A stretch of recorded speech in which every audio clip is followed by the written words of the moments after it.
Je vous l'annonçais dans les titres, 96% des emplois en Côte d'Ivoire ont été créés en faveur des nationaux.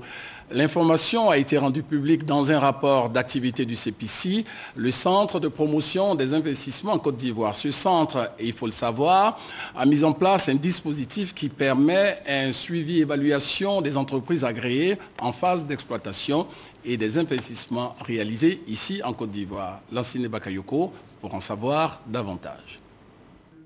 Ce premier rapport prend en compte les investissements privés réalisés en 2012. Au plan social, le rapport observe que 96% des emplois créés ont été orientés vers les Ivoiriens contre 4% vers les non-nationaux. En ce qui concerne l'impact environnemental, la préservation de la biodiversité aura été une priorité majeure. De ce fait, les entreprises agréées participent à la réalisation des objectifs de la politique de l'emploi du gouvernement développée dans le cadre du PND.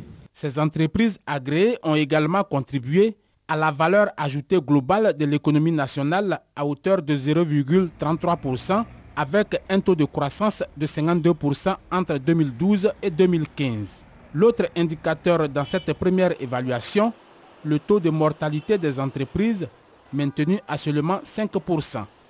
Malgré ces performances, tout n'a pas été rose. Le premier rapport économique et financier sur le suivi et évaluation des investissements agréés en 2012 a permis de souligner les difficultés auxquelles sont confrontés les investisseurs, notamment les contraintes de financement, d'organisation, de gouvernance économique, de disponibilité de terrains industriels, de pression fiscale et ainsi de suite. Ces différentes contraintes devraient trouver des solutions dans le deuxième rapport en cours de rédaction, lequel rapport met l'accent sur la création d'emplois avec un focus sur les investissements réalisés en 2013. En effet, pour le CPC, il ne saurait y avoir d'emploi durable sans entreprise pérenne.